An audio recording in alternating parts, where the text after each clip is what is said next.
Skating Podcast news of the week for this first full week of October, October 6th to October 12th. And we got a lot of more interesting news coming out. Coming out of the woodwork, maybe. The woodwork is Sui and Han. Mm-hmm.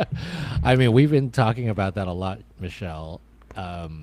Whether they're actually training, how prepared they might be, and are we going to see them on the Grand Prix? It looks like we got an answer to Yeah. at least the fact that they are training In the Olympic practice rink in in the Beijing. Olympic practice ring. Yep. And, Wenjing is looking amazing. She has a fire under her. She is landing those solo jumps with the double axels. She looks great.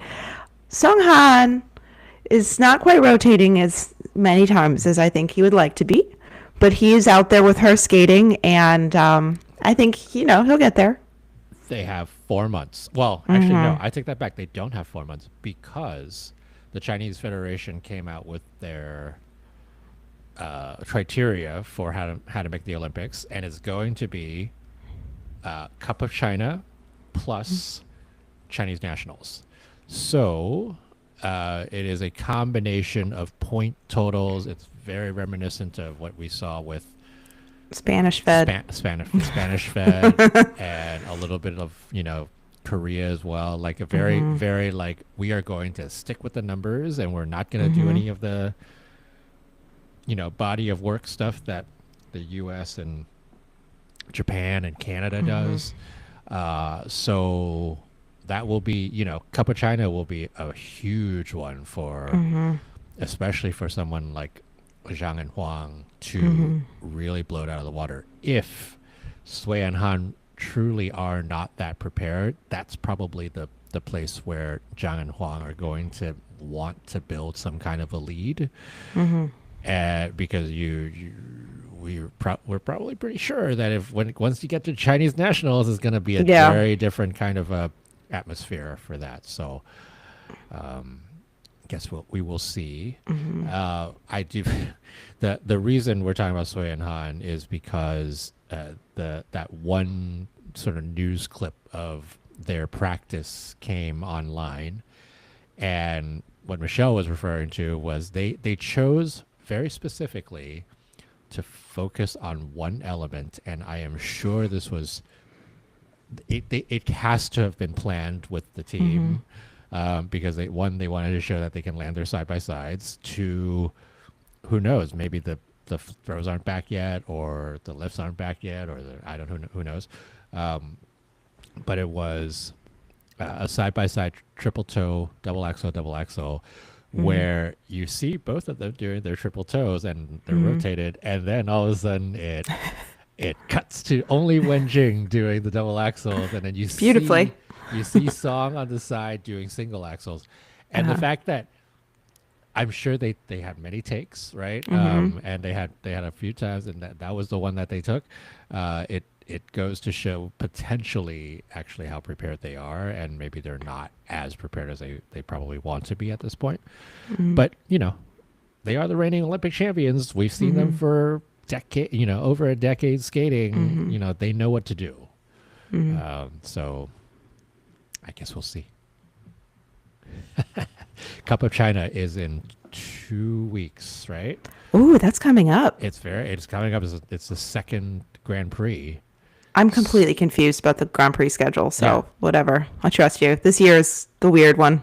I just put in all of the schedules and the rocker skating calendar, so I'm now very familiar. France, China, Canada.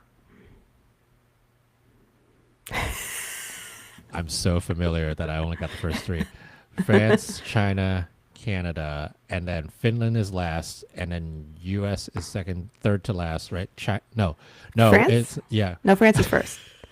Japan. There Trophy. We go. So it's France, China, Canada, Japan, U.S., and Finland.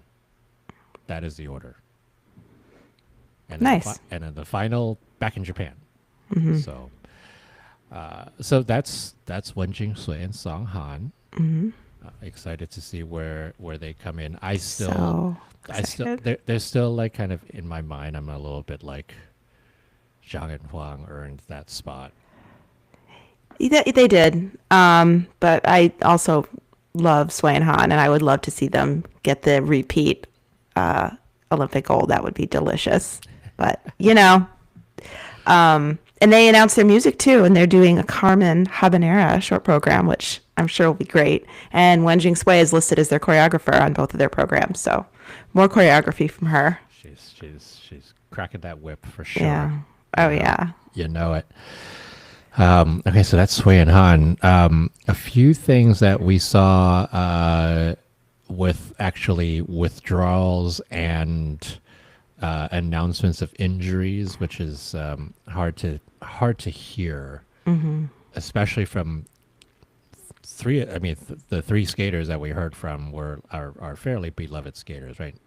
Wakaba Higuchi having foot pain, Sota Yamamoto having back pain. Nina Petrokina out of Grand Prix in France. She posted something on her Instagram. Sorry. Little contributor. Uh, she posted something on Instagram saying she needed to reset something this season, and so hopefully it won't take her out of too many more competitions. But we'll see where that goes. But yeah, it's always tough, right? Because it's been 4 years since the last Olympics, and all these skaters have been working toward these Olympics, and you see them like you want them to have the season of their dreams, and Yeah. it's just so hard to see that happening. Like, everybody's gonna sort of like, why couldn't it have happened like another time? Yeah. Especially for the Japanese skaters, because Yeah. there's so much criteria to worry about. Yeah, exactly. Program announcements. Marjorie Letois, Zach Laga returning to White Crow. And Michelle and I have talked about this a few times. Guignard and Fabry kind of been MIA all season long. We haven't really heard from them, and we didn't know what was going on. And they have program music. We have their music. It's a Backstreet Boys medley for the rhythm dance, and Diamante, which I believe is like an Italian movie or series about costume design, clothing design. I listened to a little bit of it online, but it sounds very Italian. So much Italian music. So much Italian music. And hopefully some good costumes. Italian Olympics. Yeah, let's hope so if it's about costume design. And then lastly, I will congratulate Julia Sauter for her Romanian citizenship. Michelle and I, right before this, were just talking about why German-born Julia Sauter decided to go to Romania. And Michelle, you tell me.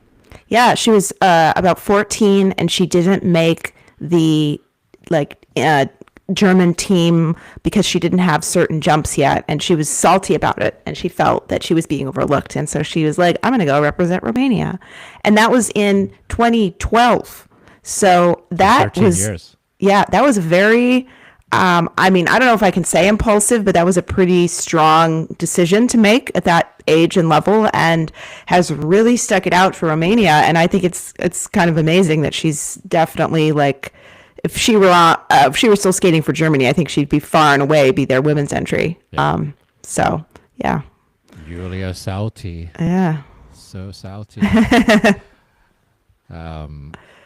Yeah, so great news for Romania. I mean, it's been a while since we've seen a Romanian skater at the Olympics, so that's also great to see. And yeah, like you said, she has, especially in the last probably 3 or 4 years, really came into her own as a skater, as a performer. Like I really like her skating. She's got great jump technique. Like, maybe all those things earlier in her career where she was like,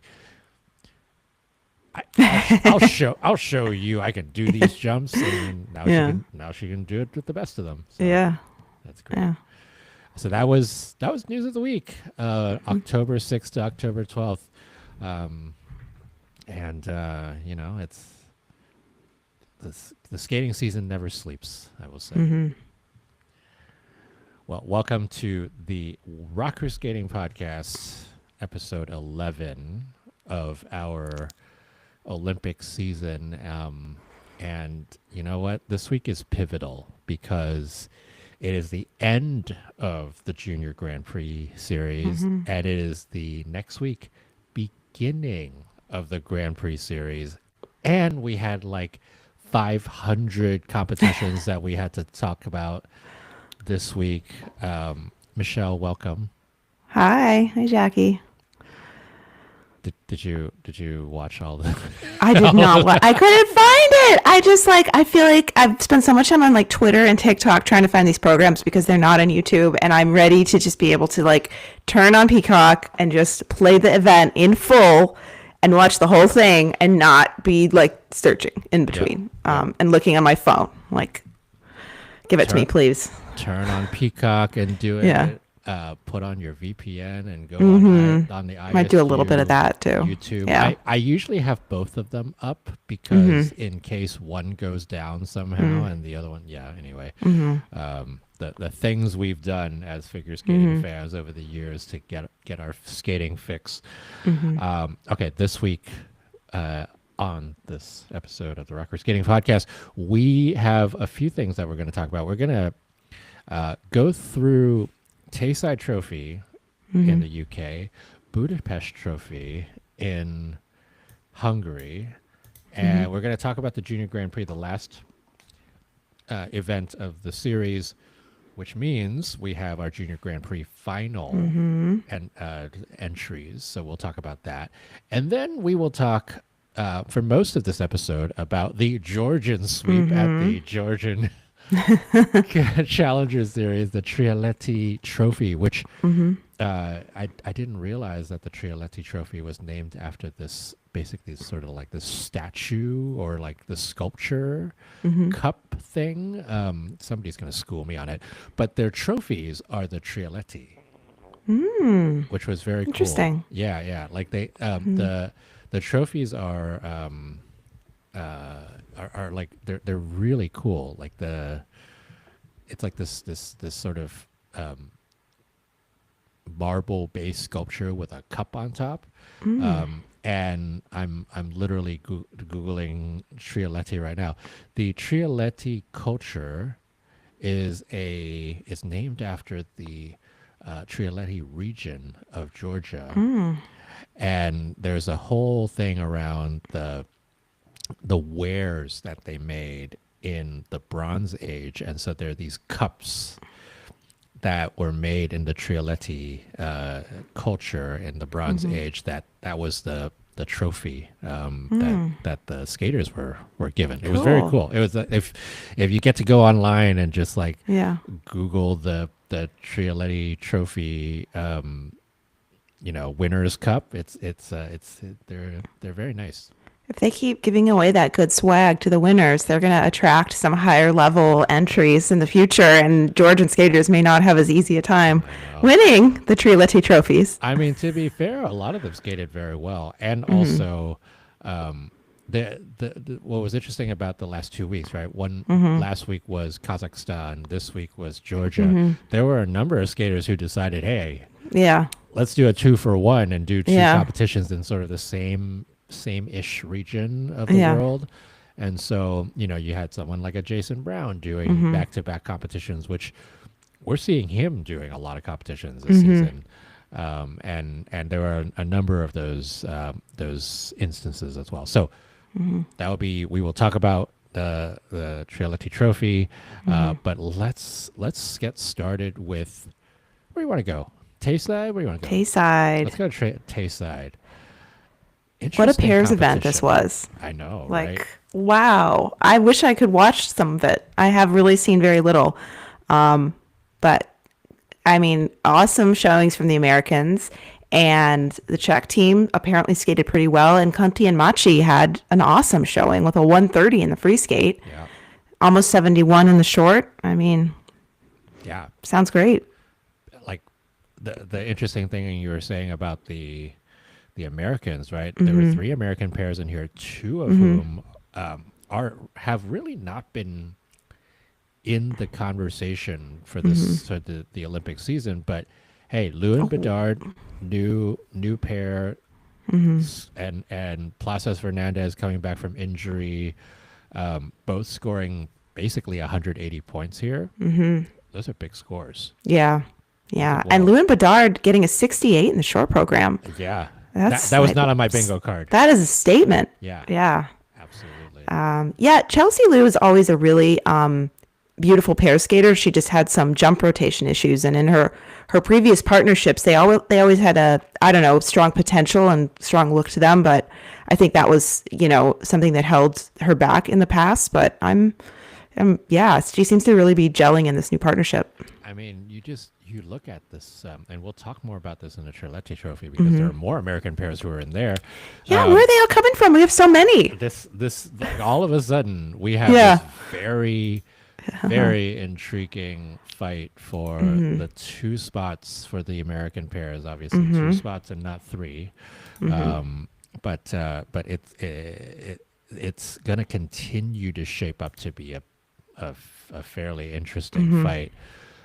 For the Olympic team and for the world team, right? Because we've got pairs who have citizenship things, and you could very well potentially see pairs who are on the podium at U.S. Nationals who can't make it to the Olympics but can make it to Worlds, and so the teams actually might look very different depending on who ends up on the podium.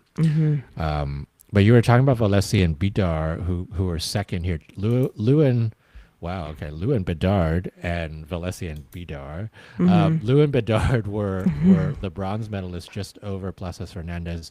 Valesi Bidar were 5th in the short program and pulled up to 2nd. And that 182 would have gotten them an Olympic spot. Yeah. Yeah. That's kind of frustrating. I picked them to make it when I was making my predictions. I think they just had a rough day at the office in Beijing, and yeah, tough to see. But Contimachi winning that one, kind of steering clear of a couple of these like major showdowns in pairs that we've been seeing, and we'll talk about one of those. And on the women's side, Alina Bonillo had a massive win, 30-point win. Skated very well on the short, or hit a triple toe on the short, and then doubled her flip. But I remember last year at Nationals really liking her skating. She just didn't skate very well at Nationals itself, but has a triple axel, or had. Yeah, she has amazing jumps, right? Really, Am I remembering really that correctly? Jumps. Yep. Yeah.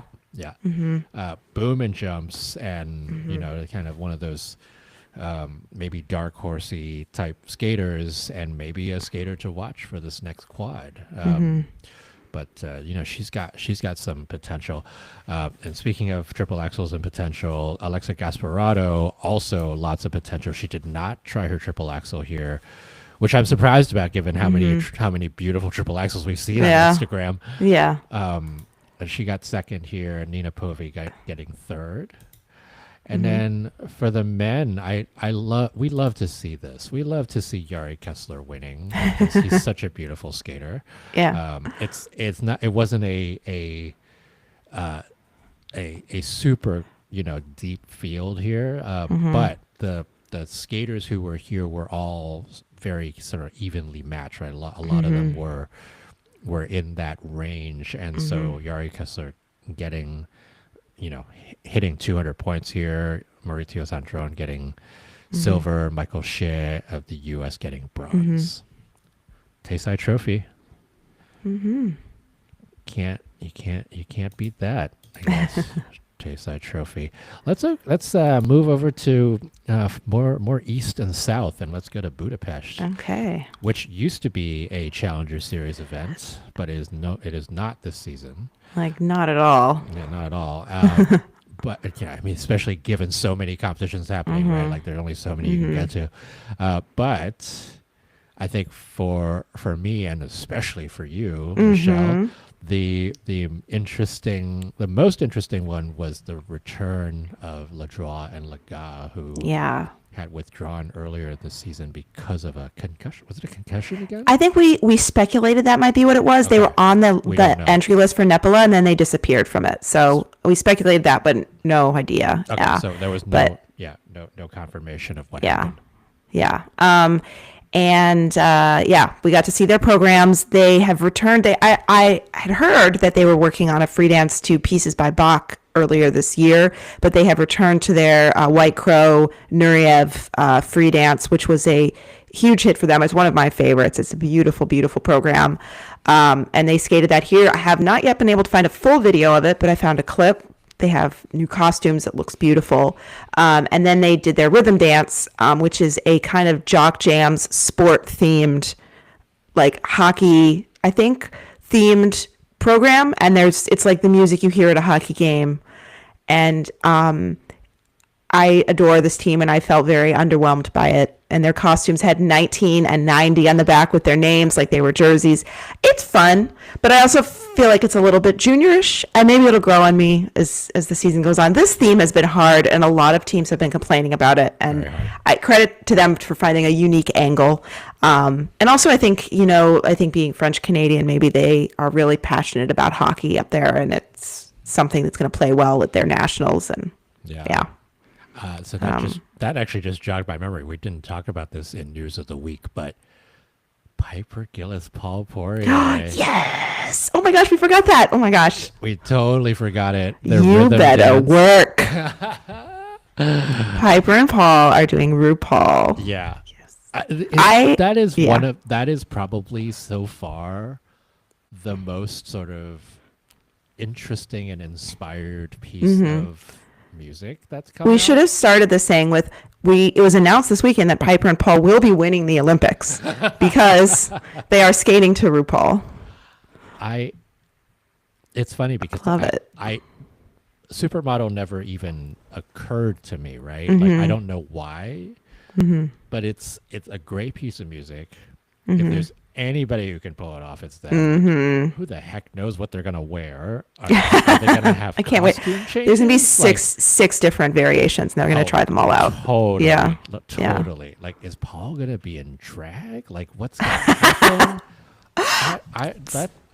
Is Piper gonna be a drag king? Like, oh, let's go. Yeah. I watched the music video for Supermodel, and then I was watching a performance of RuPaul at like MTV Spring Break, and she was in like a bathing suit and in platform heels. And I mean, there's so many different, like, that piece has so many different like quiet moments and like pauses, and there's a lot of ways to edit it in a way that's going to be really impactful, and I'm so excited. You better work. Better work. Okay, let's go back to our regularly scheduled program. Budapest Trophy Ice Dance. La Doualaga winning with a 201. So one of the few teams so far this season who have gone over 200. I always take these scores with a grain of salt early, especially the smaller competitions. Sometimes they can be way too high. Sometimes they can be way too low. You just never know, and you never really know until you get a bunch of high level teams and skaters all in the same place, and so it's the same panel. It's the same panel. 201. That's a good score for them. Ignatieva Semko getting silver with a 185, which we were talking about. Valesi Bidar. If they had scored that, they would have gotten an Olympic spot. If the Hungarians would have scored that, although we were in Budapest, they would that would have also been like you never know. It's ice dance. Paulino Tuba getting bronze in that event, and then I'm just gonna talk through the men and the women. Landry Lemay of France winning the men's event, and Katerina Kurkova getting the women's event there. It was all of these competitions were smaller fields and fairly spread out, given that there were so many competitions happening. So I need to find a video of Kurakova's free skate, because according to her protocol, she fell on a change foot combination spin. So I don't know what happened there, but that surprised me. And it wasn't one of those falls where you fall at the very beginning. She got a level 2. Yeah, she got a level 2. So she mid spin. She'd already changed foot. Yeah. So Who knows? Yeah.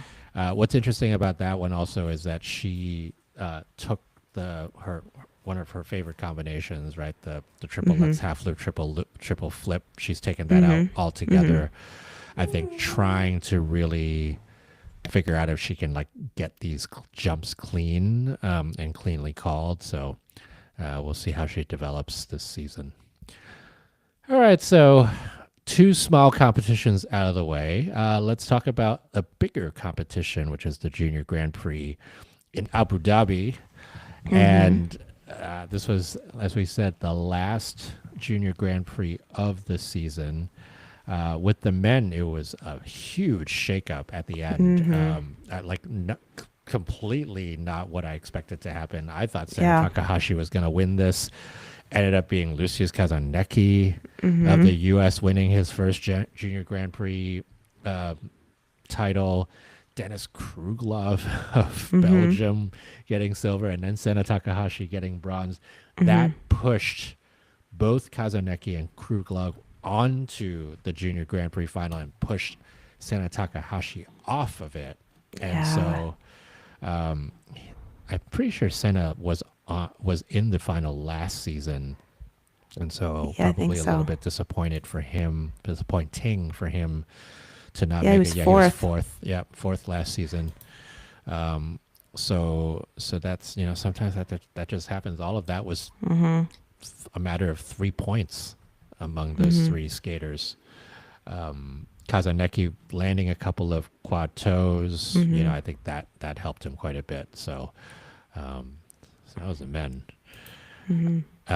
With the women, it was Mao Shimada with some foot pain that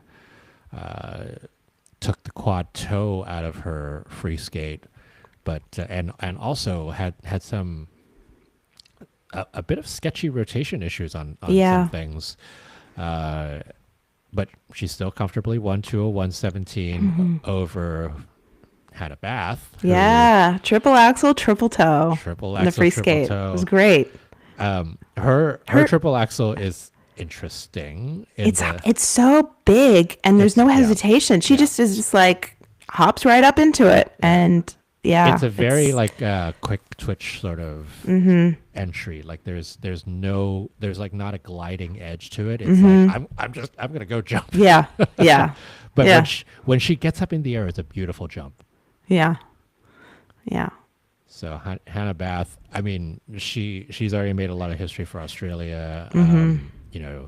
She's her mom is Japanese, right, and her dad is Australian, something to that effect. And so,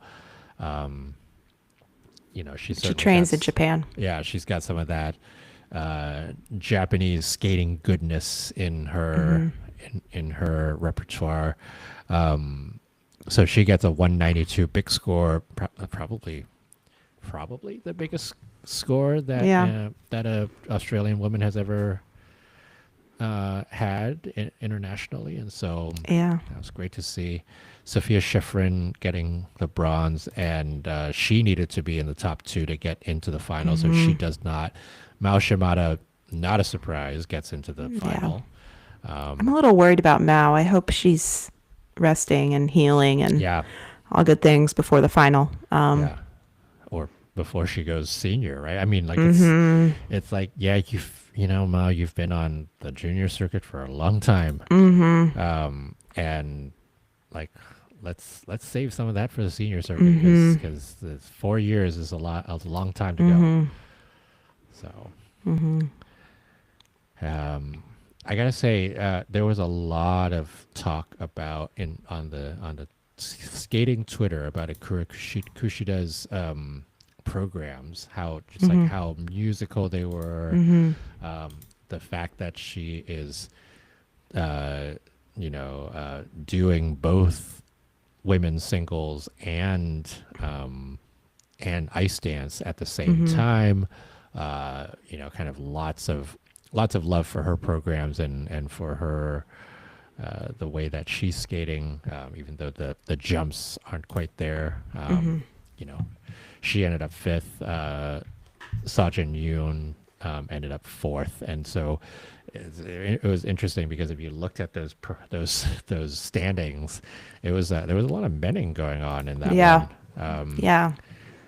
Fourth and 10th, fifth and ninth, seventh and fourth, sixth and 12th. Mm-hmm. Like it's like a lot of just like everybody was going places Mm-hmm. in different ways. Yeah. That's the women. Ice dance, your faves, Yeah. Avoya and Veselukin. Yeah. Won their second junior Grand Prix of the season and And made it getting- to the final. And they're the top qualifiers to the final. They've got the highest qualifier. score. Yep. Yeah. Well, they're the top qualifier because they won both of their events. They actually don't have the highest score, but yeah. Yeah, exactly. Yeah. Exciting for them. Moden and Bigot getting silver, Bianchi Basile getting bronze. So that sets up our junior Grand Prix final. We talked about this last week. It's 3 Canadian pairs and 3 Chinese pairs going to the pairs event.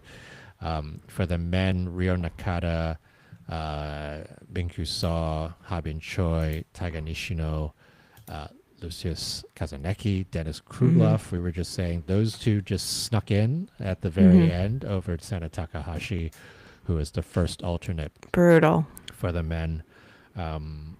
So that's going to be a very exciting battle, especially between Rio and Minkyu, who they're such great talents, and we'll see where they end up when the dust settles. For the women, Mao Shibata gets the top qualifying spot. The sisters Kim, Yujie, and Yu Song both make it for the first time together to the Junior Grand Prix final. Yujie had made it before, right, last season? No, she did not. Yujie did not make it last season. This is her first one. So Yu Song made it. Song made it She was 5th the last 2 seasons. So that's and 4th the year before. Interesting. Yeah. I always find the Junior Grand Prix final very interesting because the skaters are so young. They have a long period of time between when the JGP ends and when the final is. And so we see changes in their skating and some development. And then also getting them, because often we have the same judges from the Grand Prix final judging. And so you have like more senior level judges judging juniors. It's always really interesting.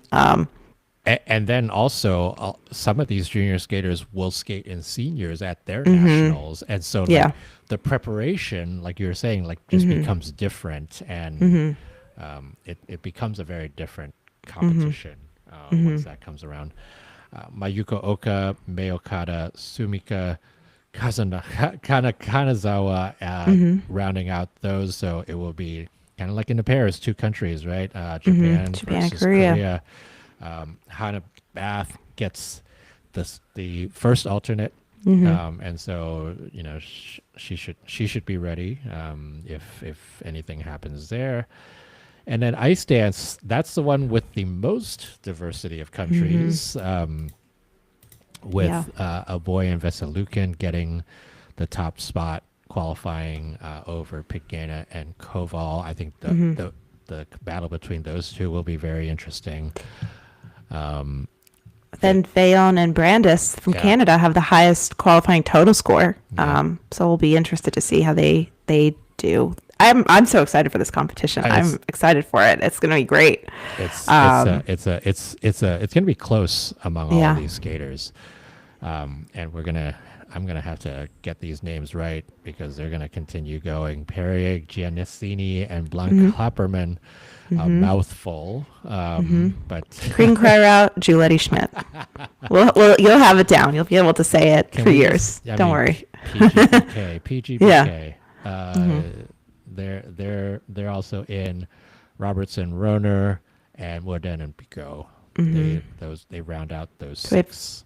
2 French, 2 Americans, 1 Ukrainian, 1 Canadian. Yeah. And the alternates are Canadian, Italian, Canadian. Yeah, and I think all these Canadian teams. Let me check to be sure. I'm pretty sure they all train with Scott Moyer. He's doing amazing work in his school. He's got like half of his family on staff. He's got like his cousins and his aunt and his mom, and they all work with these teams. And the third alternates, Homick and Bulow, train with Mitch Islam. But yeah, in I Am Ontario, it's like the Moyer family plus Maddie Hubble, and it's they're doing amazing stuff. Their teams were just really impressive this year on the Junior Grand Prix. Also building that next senior bench, right? Mm-hmm. With all these junior skaters, which is really, really great to see. All right, should we talk about Georgian domination? Let's go on the Challenger Series. Yeah. Okay, so I want to zoom us out to the Olympics because Georgia has a team for the team event. And they literally only have one entry per team or per discipline, right? They have Nike Gatze with the men. They have Anastasia Kubanova for the women. They have Metelkina and Burlava for pairs, and they have Davis and Smokin for dance. Those will be the Olympic entries, and those will be your team event. And if they make it to the free skate, they all have to skate twice. Yes, and we have also seen that they have gotten stronger and stronger, all four of them, and like take away the fact that this was a Challenger Series event in Georgia, and take these scores with a grain of salt as much as you want to, but they are a formidable team. This team of four, and I don't think we should underestimate the potential impact that they could have if they all skate well in a team event. So, as we saw here, right, with Nike Gatze beating Jason Brown second week in a row, with Gubanova having very much a resurgence this season after that World's disappointment. Metelkina, Burlava they were just on fire this weekend. The biggest score of the season. And we had seen their programs a few weeks ago, I think, at Kenosha. I felt like they hit me with a new impact in the way they performed here, especially the short program. I sort of saw it with fresh eyes, just the work they've been doing in the last month or so. Yeah. I still have an issue with the ringing phone in the free skate. Oh, I never have an issue with the ringing phone. I love Bring It On. Bring it on. Davis and Smokin with now the highest score. Well, now both Metelkina and Burlava and Davis and Smokin with the highest season best scores of their disciplines. Again, take these with a grain of salt. Do with them what you will. But they all won their disciplines fair and square, for sure. Yeah. Yeah. Okay, let's take these one at a time. Okay. Should we go pairs first? Because pairs, I think, was pairs was interesting. The highlight for me, given again another ridiculously exciting pairs event. Metelkina Burlava winning over Hase Volodin by 17 points. Yeah. So the short program, okay, I have to admit, the short program, I agreed with the scoring. I felt like Metelkina and Burlava, they threw down. They have this Bolero program. I mean, and they were so packaged. The bodysuits, the sparkles, the hair, the intensity. Yeah, the intensity of the Bolero delivery. And I felt like especially their throws at this event were so powerful. The landings and the ride out and the way that Metelkina was landing them, it was like there was no question. And I also feel like they've improved a lot facially in their expression. Metelkina was kind of reminding me of Savchenko in the way she was delivering this Bolero program and hitting the musical accents just with her face. And Hase Volodin had a little bit less, I think, sparkle in their performance. They had some issues, synchronization issues on their side-by-side spins. I thought in the short program it was warranted. The free skate, I don't think the placement was wrong, but the scoring was a little bit dramatic. The free skate, the Georgians winning by 14 and a half points. That was a lot. I mean, Hase Volodin did do a throw double, which was a mistake, but that was interesting. I was watching Metalkin and Berlava's programs, and this has happened before with their skating. I'm always still a little bit. I hold my breath every time he goes up or she goes up for a lift because his footwork is just a little bit. What is the word that I want to say? It's a little bit Choppy. Yeah, choppy. Like White caps. it doesn't feel. It feels like it could sort of teeter at any time, and we've seen him have lift balancing issues right in the past, and so I think he got a little bit too excited at parts of his free skate that I was kind of like, okay, let's keep it down. Let's keep it down. It's harder when you have a crowd that's like screaming for you. I mean, totally. Yeah. I mean, they absolutely absorbed and then reprojected the energy from that crowd, and it was really.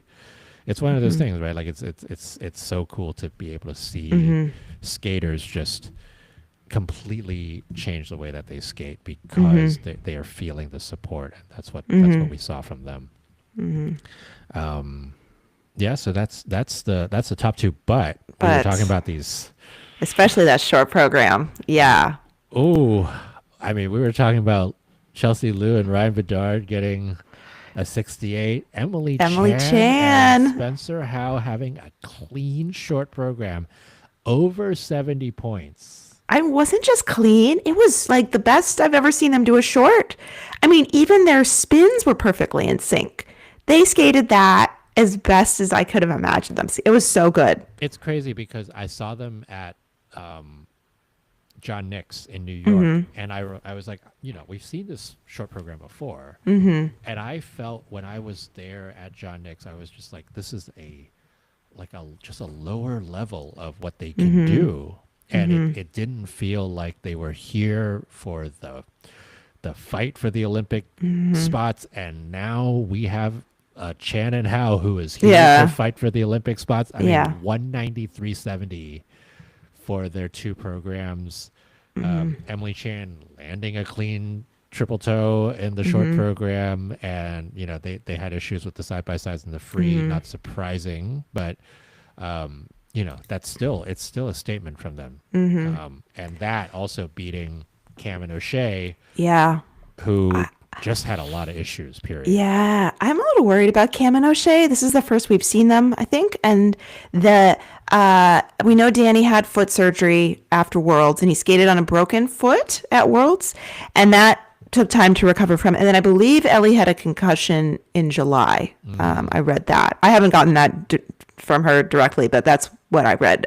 So late start issues, but they had side-by-side jump issues, throw issues. And I think we've seen Ellie have kind of a shying away from really definitively landing throws. And I think we saw some progress on that last season, but this feels like, I have to say that what was interesting, I was looking at their throws, and what was interesting about this year is that they are going into these throws with much more power.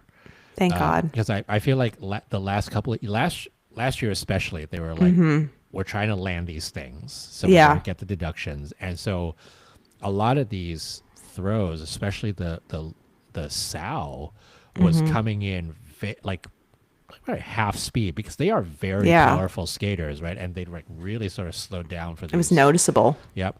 And this year they're like, no, we're not. We're gonna actually take real speed into these throws, which is a different technique, right? And they took the sow away and brought in the flip, and I think the flip is a much better throw for them than the sow was. The sow was always sort of just like, I don't think she ever got the timing correct on the sow. The loop was always better for them. So, first competition, get out the kinks maybe and see where that goes. I know there was a lot of talk about them doing what's it called? Song for their free skate. What is that song called? Jackie. can't get my act together on this one. Everybody wants to rule Everybody the world. wants to rule the world. Yeah. Yeah. What was interesting about that one? It wasn't an entire "Everybody Wants to Rule the World" song. Program. There's a little Sweet Dreams in there. There was "Sweet Dreams." There was something else in between that. I think it was Eleanor Rigby that was like in between that. Yeah, it was It was like a weird combination, but it kind of worked because all of the music sort of blended together very well in the cuts. It's still, I think their Stand By Me free skate last year was still a better vehicle for them. It doesn't feel, at least at this point, it doesn't feel as complex of a program as last year's program, and maybe that's by... Yeah. I mean, last year they started the season in Nebelhorn and they got a 73, and that's been their personal best ever since in the short. And here they got a 72.74.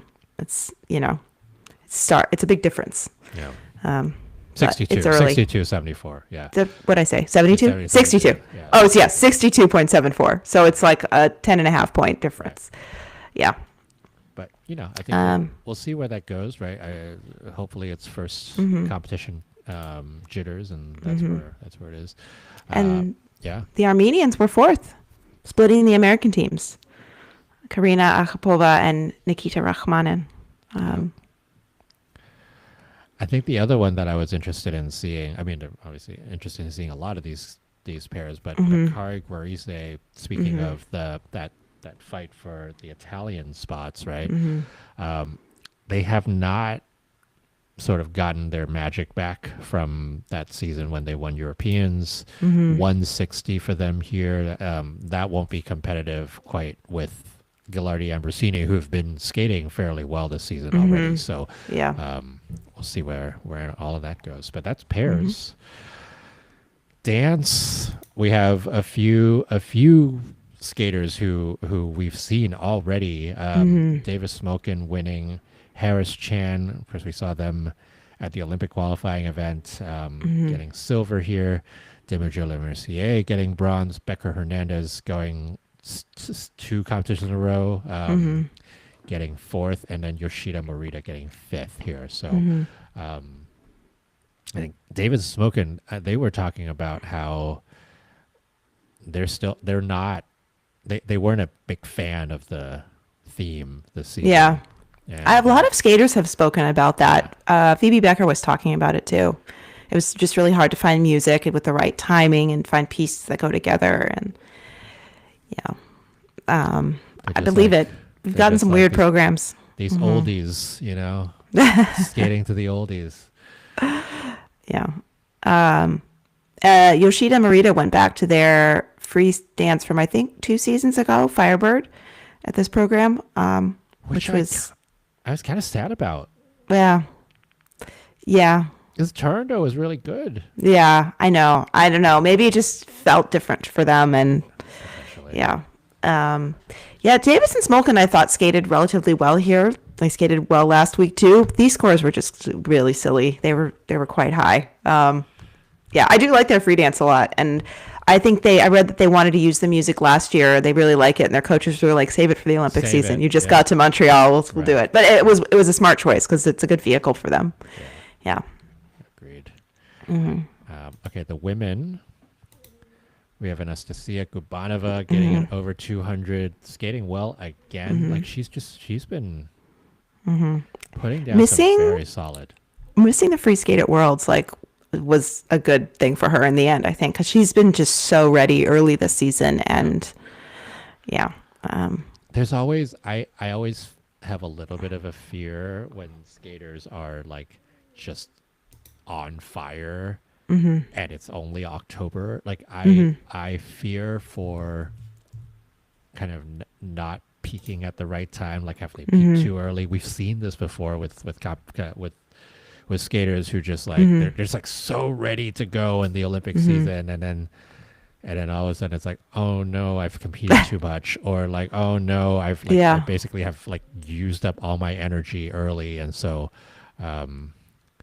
Yeah, Nastya, if you are listening to this podcast, please make You sure you aren't. You didn't hear it. you're not listening to this podcast. I will direct message you later. I don't Yeah. know. Just just calm it down Chill. a little bit Yeah. because it's a long season. Yeah. There's a lot more to come, especially like you were just saying, right? Like she's going to be skating 4 programs at the Olympics, likely, right? Like at least 3 programs, and if they make it to the final 5 of the team event, it's 4 programs. So you gotta pace yourself because Europeans is right before that too. Like pace Yeah. yourself. Oh boy. Yeah. So Yeah. Maria Seniuk, skating probably 2 of the best programs I've seen from her, getting silver. Heian Lee, we were talking about this last week, where Heian was not getting some of the. Was it last week or 2 weeks ago? One of It was them. last week. She wasn't. They heard getting- us. Yeah, she wasn't getting some of those under rotations that we thought we saw, and this time around it was a little bit different. Anna Pizzetta. Oh, her short program was so good. That triple Lutz triple toe. Oh, it's so huge. It's almost too big to control. When she hits it, it's incredible. Yeah. It's like just soaring. Yeah. But issues with the free skate, I think that's going to continue to be the issue for her. I mean, even at whatever that competition was, where the Italians were 1, 2, and 3, Slovakia, Nepela. It was Nepela. Even there, she had a couple of pops, and then here she had more pops, and so important for her to like keep those in check, right? Like make sure that she's not giving away precious points, especially given how well Larnaki Gutman is skating. Larnaki Gutman did not skate here. She was supposed to have, but she withdrew. I don't think it was anything, but I think she's already competed plenty this season. She's saving her energy wisely. Exactly. It's like just Because circling in the ocean as a shark. we said Georgia was in contention for the team event. The other team that's really in contention for the podium in the team event is Italy. Another one. And they have one woman, so that's someone who's going to be skating 2 programs. Exactly. In Milan. Or 4. This team event is going to be much more interesting than I think any of the other team events have been. I think. We'll do the numbers later. Ah Seung-yeon and Seo Young Kim getting 5th and 6th. Seo Young Kim we saw earlier this season having a really good start to her season. Not so much here, but did come back and from 14th to finish 6th. Rinka Watanabe. I admire her competing so much early this season, just going out there and get it, but she has just really been struggling. It just feels like she's just like throwing stuff right now. Yeah, the axle fall in the short program was just like she almost hit the boards. It was just so. I don't feel like it's strategic. I feel like she's just being super aggressive, and I hope she doesn't get hurt. I mean, burn out early. Yeah, exactly. The burnout is a thing, right? She did say, I think to media at this competition that she's like 90% landing her triple axels. So, I think there's a reason she's putting 2 of them in her free, and there's a reason all that. But you gotta get the competition is gonna be different from practice. Also, other interesting bits and pieces here, right? Ida Karhunen and Linnea Seder from Finland, like duking it out, and Olivia Lisko was here too, duking it out for that spot for Finland. And then your fave, AMZ. Yeah, new free skate. She has a new free skate to music by Birdie, and I like it so much more than what she had before. And she was 8th in the free skate here. I don't think she's quite in contention for the Olympic team yet, but I definitely see improvement. And I hope she keeps building. It's good to see her back. Michelle is like, let's get that Hail Mary at Nationals. Let's go. I'm still so salty about her getting injured. It's being taken out of mix, which she was on such an ascent. She really was. Yeah. That like last part of the first half of that season was just it was sad to have kind of lost that. that momentum.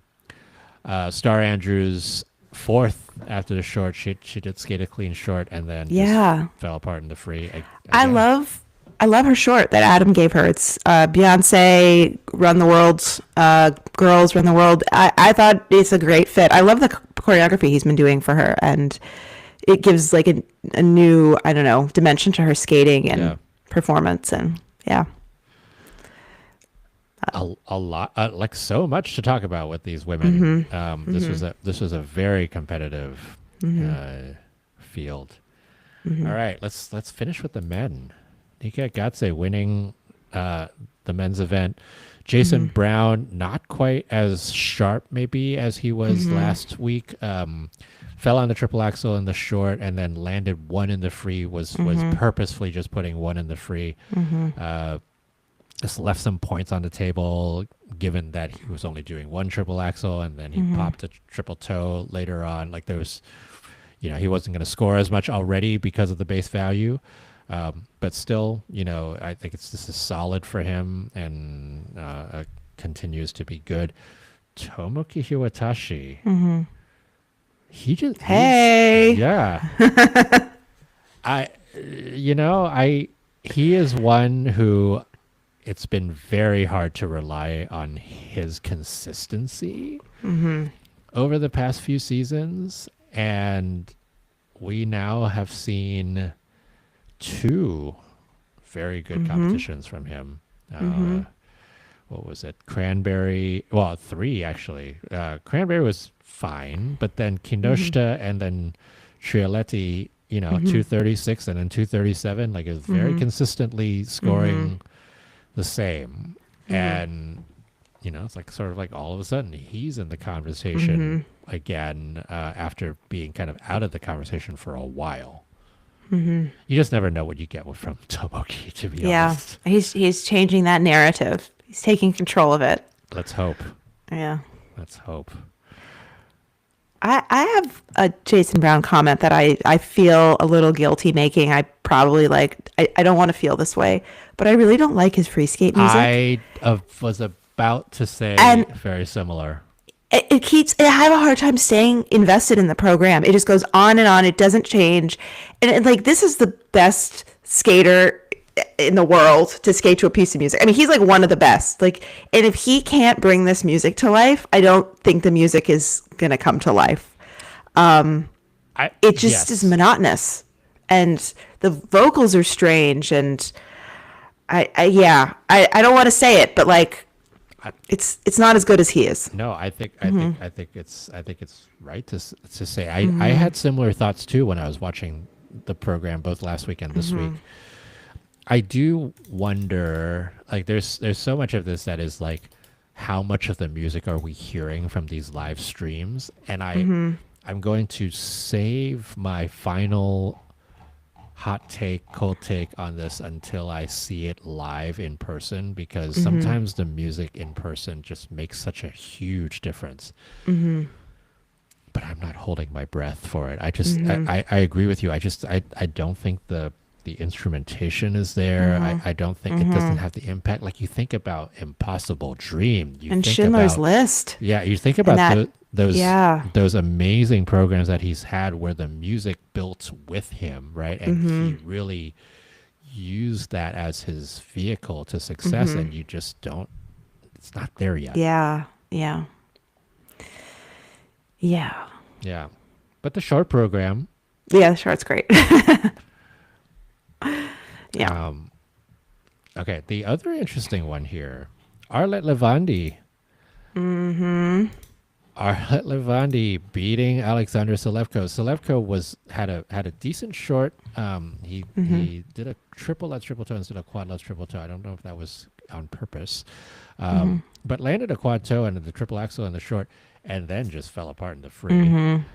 He's had a number of instances of that happening with him, and Arlette Levandi, he's a beautiful skater. He has found a triple axel, which helps a lot. And him getting fourth here, and 15 points over Mm-hmm. Selevko, and we know Mihail Selevko is also inconsistent. I Yeah. think, last week I was saying it's going to be the fight between the two brothers. Yeah. It's going to be the fight between the two brothers and Arlet Levandi. I think it's going to Mm-hmm. be an interesting one for Mm-hmm. Estonian nationals. Mm-hmm. Yeah. He's disrupting the Selevko narrative. Yes, for Mm-hmm. sure. Lots of interesting skating here. Mm-hmm. Vladimir Samoylov getting fifth.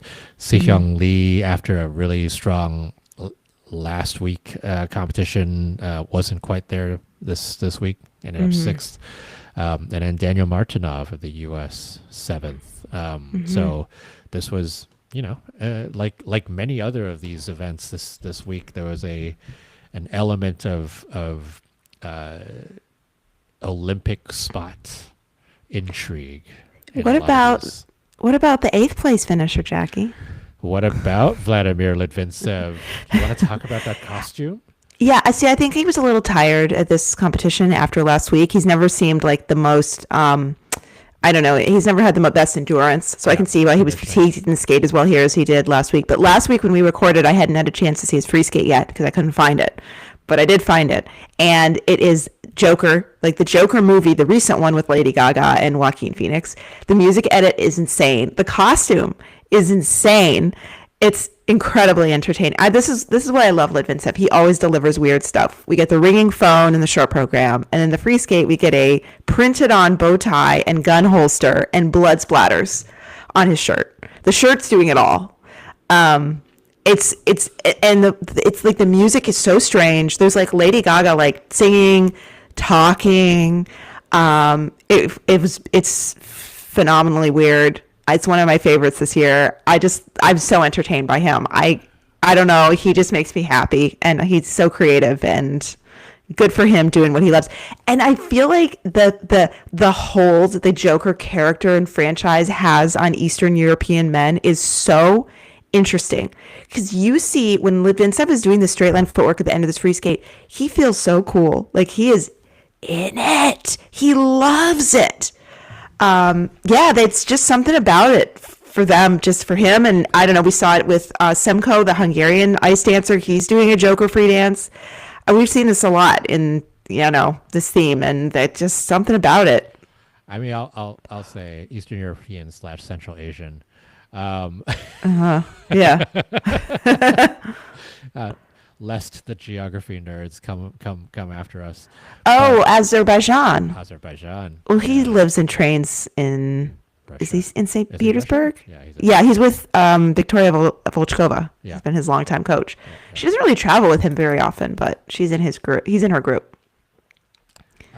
Yeah, I mean, this is Joker Part 2 for him, as we've seen the Joker before, and so he's following in the footsteps, and now he is the Joker and the Lady Gaga character. Yeah, I love it. Yeah, he's in Moscow. I love it. It's so much fun. There you go. He always delivers, and I mean, he always has something. That's for sure. Am I right to say that is the thing that you are obsessing over this week? I mean, a little bit. I was going to say Matilkina throw landings. I was going to say they are Russian. I mean, they skate for Georgia, but I was like the throws were Russian, and I was just very there for them. I was excited to see them. Well, I'm also obsessed with Metelkina Burlava, but obsessed with that phone ringing in the middle of the free skate. See, when the phone rings, you pick it up, or at least you acknowledge that there's a phone ringing. They are literally going down the ice into another, like, I think it's into their throw flip while the phone rings, and I'm like, the phone is ringing. Go pick it up. They're busy. Someone else can answer it. Like, say hello. Like, is there a voicemail? Like, what are we doing? She could do that position on the landing, like land the throw and then pick it up. Acknowledge the phone, please. Can you Hello? somebody please acknowledge the phone? Yeah. Please. I can't remember now. Litvintsev has a phone ringing in his short. I don't know if he acknowledges it either. But I would just like people to acknowledge the phone because, like they're screening their calls. If you have Medvedev, a phone that rings like that, you don't know who's calling unless you have caller ID. I So you mean, just, if you're screening them, you just don't answer. You let it go to voicemail, and then Medvedev answered the phone. yeah, she Alexei did. Romanov answered the phone. Yeah. Like, answer the phone, please. Uh-huh. It's important. Yeah. On that note, we are Ring ring. ring ring. Hello. We are done with the Junior Grand Prix. And Michelle, are you ready for the Grand Prix series? I'm ready. Bring it Ooh. on. I'm ready. Let's go. It's going to be such a different thing too, because it's like we have 12 skaters, like two groups, no ice cut. We're just going to go right through. Mm-hmm. It'll be fun. I think it's there's gonna be a lot of good skating. Let's hope. We're going to have some good ice dance this weekend because we're going to see, hopefully, the debut of Guinard and Fabry in their programs. We're going to see Fear Gibson, and then we're going to see Fournier Baudry Sorensen. Fournier Baudry Cizeron, Ooh. sorry. Muscle memory. Ooh. Fournier Baudry Cizeron doing their revised rhythm dance, whatever they're doing, whatever they did that they've been working on, and we'll get to see their free dance again. And we'll get to see, most importantly, how they score at Grand Prix and in comparison to these other teams. Because if they come right out the gate beating the Italians and the Brits, it's like, oh boy. I swear, which I think they will. If I think they will. If they skate to RuPaul's Supermodel, I swear. Well, no. It's not going to happen. I saw a tweet that someone said they wanted to be in the conversation. They wanted to see the conversation where Piper and Paul told Carol Lane, we want to skate to RuPaul. And I would also like to be there. I would like to see that. I wish we had it on camera. That would be, I wonder what Carol was like. What? Okay. Who? All right. Well, given that the Grand Prix series is happening, our schedule is going to be a little bit different, aren't we? Isn't our schedule going to be a little different, Michelle? Mm-hmm. A little bit. A little bit. We are going to be coming to you with midweek preview shows. And I promise they will be shorter, but we're going to be, well, maybe not. But Yeah. we are going to be previewing every single week. We're still working out the schedule, but it's likely going to be Wednesday evening before the competition starts. Although I will be on a plane on Wednesday evening this week, so we'll have to figure that out. But we'll start this week with Grand Prix France Let's go. in Angers. Let's hope it doesn't anger me. I'm curious to see what their medals are like. We're always interested to see what please, the no medals more are like. plastic stars. Who was it? Misha G, who finally got a Grand Prix medal, and it was a plastic star. It Was that him? Yeah. totally Misha G. Yeah. Oh my gosh. Hi, Misha, if you're listening. Yeah. All right. Well, we'll be back very soon in your ears to talk about the first Grand Prix of the season. We won't be talking about any Challenger Series events coming up for a bit because this Grand Prix series is happening. I'm sure Thank there'll be God. plenty of other random things that we're going to continue talking about. So, We'll be back with you in December for Golden Spin. Golden Spin. Spin that is golden. Mm-hmm. And please let them have a free YouTube stream. I mean, Golden please. Spin never has a free YouTube stream. It's always like $80 for for the weekend. It's such I'm a deal. giving them an opportunity to step up and take, advantage of the situation and come out the bigger person.